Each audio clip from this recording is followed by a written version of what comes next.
पादश्रीवल्लभत्वं सदैव श्रीदत्तास्मान् पाहि देवादिदेव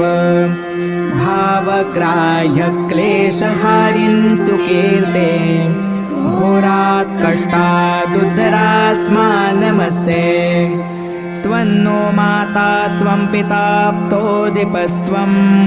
त्राता योगक्षेमकृत्सद्गुरुस्त्वम्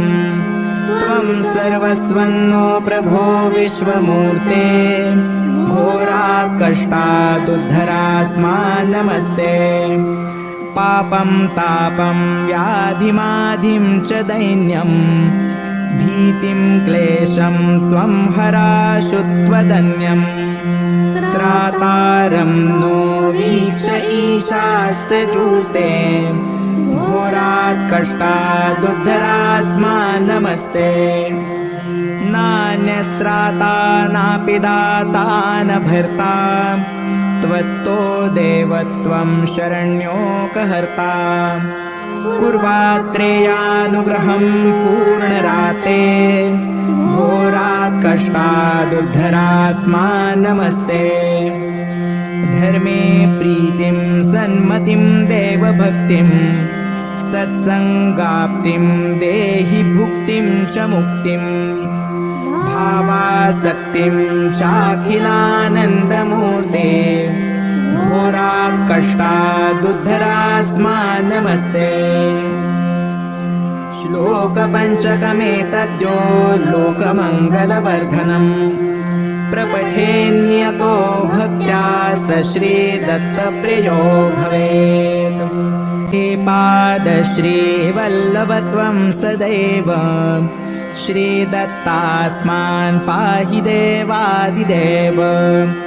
भावग्राह्यक्लेशहारिन् सुकीर्ते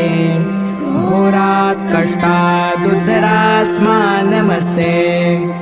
त्वन्नो माता त्वं पिता प्तोदिपस्त्वं त्राता योगक्षेमकृत्सद्गुरुस्त्वं त्वं सर्वस्वन्नो प्रभो विश्वमूर्ते घोरात् कष्टादुद्धरास्मान् नमस्ते पापं तापं व्याधिमाधिं च दैन्यं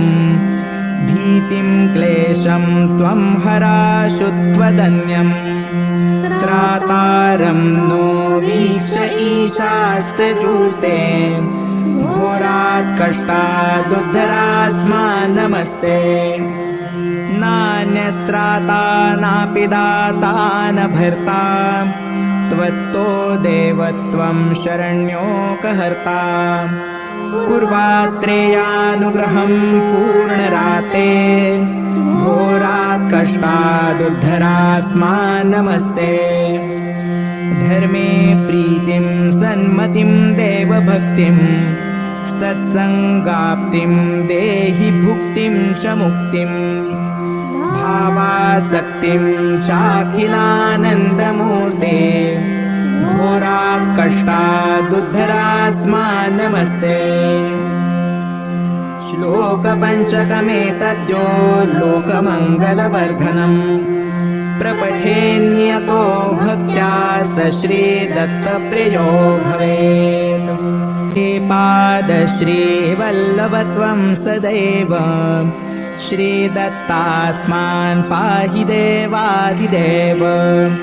भावग्राह्यक्लेशहारिन् सुकीर्ते घोरात् कष्टादुद्धरास्मान् नमस्ते त्वन्नो माता त्वं पिता प्तोदिपस्त्वं त्राता योगक्षेमकृत्सद्गुरुस्त्वं त्वं सर्वस्वन्नो प्रभो विश्वमूर्ते घोरात् कष्टादुद्धरास्मान् नमस्ते पापं तापं व्याधिमाधिं च दैन्यं भीतिं क्लेशं त्वं हराशु त्वदन्यं त्रातारं नो वीक्ष ईशास्तजूते घोरात् कष्टादुद्धरास्मान् नमस्ते नान्यस्त्राता नापि दाता न भर्ता त्वत्तो देवत्वं शरण्योकहर्ता कुर्वात्रेयानुग्रहं पूर्णराते घोरात् कष्टादुद्धरास्मान् नमस्ते धर्मे प्रीतिं सन्मतिं देवभक्तिं सत्सङ्गाप्तिं देहि भुक्तिं च मुक्तिं भावासक्तिं चाखिलानन्दमूर्ते घोरात् कष्टादुद्धरास्मान् नमस्ते श्लोकपञ्चकमेतद्यो लोकमङ्गलवर्धनम् प्रपठेन्यतो भक्त्या स श्रीदत्तप्रियो भवेत् हे पादश्रीवल्लभत्वं सदैव श्रीदत्तास्मान् पाहि देवादिदेव भावग्राह्यक्लेशहारिन् सुकीर्ते घोरात् कष्टादुद्धरास्मान् नमस्ते त्वन्नो माता त्वं पिता प्तोदिपस्त्वं त्राता योगक्षेमकृत्सद्गुरुस्त्वं त्वं सर्वस्वन्नो प्रभो विश्वमूर्ते घोरात् कष्टादुद्धरास्मान् नमस्ते पापं तापं व्याधिमाधिं च दैन्यं भीतिं क्लेशं त्वं हराशुत्वदन्यम् त्रातारं नो वीक्ष ईशास्त्रजूते घोरात् कष्टादुद्धरास्मान् नमस्ते नान्यस्त्राता नापि दाता न भर्ता त्वत्तो देवत्वं शरण्योकहर्ता कुर्वात्रेयानुग्रहं पूर्णराते घोरात् कष्टादुद्धरास्मान् नमस्ते धर्मे प्रीतिं सन्मतिं देवभक्तिं सत्सङ्गाप्तिं देहि भुक्तिं च मुक्तिं भावासक्तिं चाखिलानन्दमूर्ते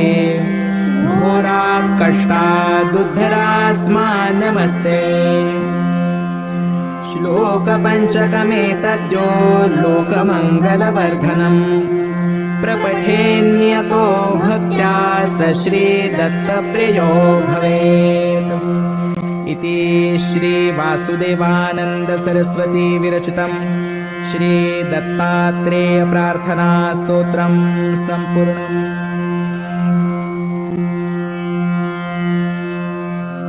जा संगतीने सविराग झाला मनोदरीचा जडभास गेला साक्षात परात्मा मज भेट वेला विसरू कसा मी गुरुपादुकाला।